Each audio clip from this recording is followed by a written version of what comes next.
제 채널에 찾아주셔서 감사합니다.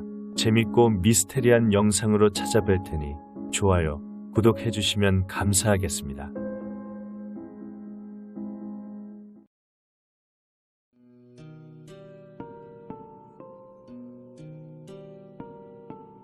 (1932년 2월 8일) 아침, 헛간 주인의 장남 코이치가 닭똥 처리를 위해서 일주일 만에 안에 들어가자마자 닭똥과는 다른 부패한 물고기 같은 악취에 뭔가 이상함을 느꼈습니다. 이상함을 느끼며 헛간 안으로 천천히 들어가니 여자의 시체가 놓여 있었던 것입니다. 자세히 들여다보니 거기에는 머리가 없었습니다. 깜짝 놀란 코이치는 헛간을 쏜살같이 달려나와 아버지에게 이 사실을 알리게 됩니다. 경찰에 신고 후 범행 장소에 와서 조사에 들어가게 됩니다. 목 없는 시체 검증에 들어갔는데 시체의 옷을 열어보고는 경악하게 됩니다. 양쪽 유방과 음부 그리고 배꼽 등이 예리한 칼로 도려내져 있었기 때문이었습니다. 시체는 나고야 의대로 옮겨졌으며 검시 결과 위의 내용물이나 소화 상태 등으로 보아 죽은 지 3일 정도 지난 것으로 추정되었습니다.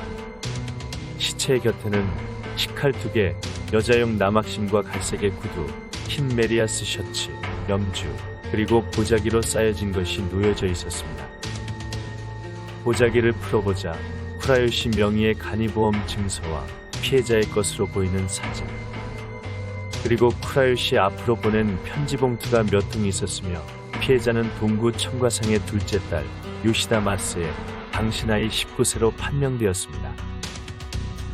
게다가 탐문 수사에 의해 요시다 마스에는 16세 무렵부터 근처에 사는 쿠라요시의 아내에게 재봉을 배우고 있는 것이 밝혀졌습니다. 44세와 19세라는 부모와 자식만큼 많은 나이 차이였지만 실제로 친밀한 관계였다는 소문도 들렸습니다. 수사 당국은 쿠라요시의 행방을 쫓기 시작합니다. 머리 없는 시체가 발견된 지 3일 후인 2월 11일. 이번에는 기소가와 강에 여자의 머리가 떠 있다는 신고가 들어오게 됩니다. 머리는 2발이 가죽과 함께 벗겨진 상태로 두개골이 노출되어 있었으며 윗입술과 턱, 왼쪽 귀가 잘라져 나갔으며 안구는 양쪽 모두 도려내어진 상태였습니다. 확인 결과 남아있는 치아의 상태로 보아 요시다 마스의 머리임이 확인되었습니다. 수사본부에서는 매일 40명의 경관이 쿠라요시가 살았던 도쿄, 오사카를 조사했으며 마스의 목이 발견된 이누야마 부근은 200명이 수색에 나서게 됩니다. 하지만 그의 행방은 3월에 들어와서도 묘연했으며 결국 3월 4일 이누야마 부근의 수색은 중지되었습니다. 다음 날인 3월 5일 낮 이누야마 다리 근처의 찻집을 청소하러 온 사공이 가게 문을 열려고 하자 문이 잠겨 있었습니다. 의심스러운 그는 문을 두들기며 누군가 있나 불렀지만 대답이 없어서 힘으로 문을 열었으나 악취와 함께 놀라운 광경이 눈에 들어오게 됩니다. 천장에 목을 맨 시체가 매달려 있었던 것입니다. 사공은 급하게 오두막을 튀어나와 경찰에 알리게 됩니다. 목을 맨 시체에는 긴 머리카락이 늘어져 있었으며 갈색의 오버코트와 장갑을 착용했고 검은 옷 밑에는 붉은 셔츠와 검은 고무 장화를 신고 있었습니다. 발 밑에는 담배꽁초가 3개, 자전거용 램프가 떨어져 있었으며 장갑과 붉은 셔츠는 마스의 것으로 확인됐습니다. 달려온 경관이 시체를 내려 살펴보자 이미 부패하고 있었지만 곧바로 쿠라요시로 판명되었습니다. 머리에 쓰고 있던 것은 마스의 머리카락이 달린 두피였습니다. 그리고 마스의 오른쪽 귀도 붙어 있었습니다. 오버코트의 오른쪽 주머니로부터 나온 봉투에는 마스의 안구 2개가 들어 있었으며 왼쪽 주머니에는 왼쪽 귀를 싼 보자기가 있었습니다. 게다가 오두막 귀퉁이의 냉장고 상단에는 부패한 2개의 유방, 중간에는 국부가 있었습니다. 그리고 일부가 손상되어 있어 쿠라요시가 먹은 것으로 추측되었습니다. 그리고 더 충격적인 건 주머니 안에 타카사키에서 마세와 살고 싶었는데 라고 흘겨 쓴 메모가 들어 있었습니다.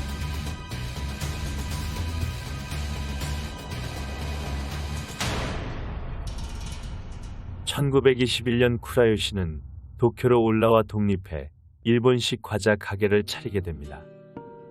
그리고 거기서 어느 여인과 결혼해 2명의 아이를 얻게 됩니다. 하지만 1923년 9월 1일 관동 대지진으로 아내와 2명의 아이를 잃게 됩니다. 가족들을 잃은 후 재기를 위해 기차 탑승 후 오사카로 떠나게 됩니다. 그 기차 안에서 남편과 아이를 잃은 미아라는 여인을 만나게 됩니다. 쿠라요시는 오사카에 정착 후 미아와 결혼했지만 장사는 잘 되지 않았습니다. 1926년 오사카에서 나고야로 이사온 쿠라요시는 과자집에서 일했고 아내 미아는 재봉에 스승을 하고 있던 경험을 살려 히노데초라는 사람의 자택에서 재봉집에 간판을 내걸게 됩니다. 다음 날부터 근처의 젊은 아가씨들이 찾아오게 됩니다.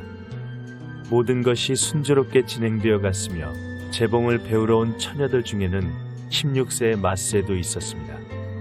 부부 사이는 원만했으나 1929년 말 원래 튼튼한 몸이 아니었던 미아가 심한 감기로 알아눕게 됩니다. 미아가 몸이 안 좋게 되자 재봉집은 문을 닫게 됩니다. 그동안 재봉집에 다니던 제자들은 발길이 끊어졌으나 마세는 미아의 간병을 했습니다. 그러나 1년이 지나도 미아의 병은 나아지지 않았습니다. 모아둔 돈은 계속 나갔고 쿠라요시의 급료만으로는 치료비를 감당할 수 없었습니다. 결국 미아는 폐결핵에 걸려 나고야 의대 병원에 입원하게 됩니다. 아내가 장기간 곁에 없어지자 쿠라요시는 외로움과 고독의 나날을 보내게 됩니다. 외로움을 못 견디게 되자 쿠라요시는 마세를 반폭력적으로 관계를 가지게 됩니다. 하지만 쿠라요시의 반폭력적인 행위에 증오심을 가졌던 마세도 점차 연애 감정을 안게 됩니다. 미아는 회복되지 않게 되자 사망하게 되고 미아의 치료비로 인해 빌린 돈을 갚지 못하게 되자 쿠라요시는 도쿄로 가서 돈을 벌어야겠다는 마음을 먹게 됩니다. 마세는 자기도 도쿄로 따라가겠다고 매달리지만 쿠라요시는 마세의 부모님이 걱정할 거라면서 돈만 벌고 다시 온다고 약속하고 혼자 도쿄로 떠나게 됩니다. 1931년 12월 지인의 주선으로 카메이도의 속림당 과자점에 들어가서 일을 하게 됩니다. 하지만 마세로부터 곧 편지를 받게 됩니다. 쿠라요시는 마세의 애정과 그리움의 편지 내용에 마세와 사랑의 도피를 할 수 없었던 것을 후회하게 됩니다. 결국 쿠라요시는 짐을 정리해 나고야로 다시 돌아오게 됩니다. 도쿄에서 온 지 불과 3주일도 되지 않았습니다. 나고야에 돌아와 쿠라요시는 이를 찾지 않았고 지인의 집에 묵으면서 매일 마세를 만나며 사랑을 나누는 날이 계속되었습니다. 하지만 쿠라요시는 돈이 다 떨어져 얼마 남지 않았을 무렵 그는 삶의 의지를 잃고 죽는 것을 선택하게 됩니다. 쿠라요시는 마세에게 죽어서라도 사랑을 하자고 동반 자살을 권유를 하지만 마세는 자기는 죽고 싶지는 않다며 오히려 도쿄에 가서 같이 일하자고 설득을 하게 됩니다. 쿠라요시는 마세의 뜻밖의 말에 놀랐으며 한편으로는 배신감을 느끼게 됩니다.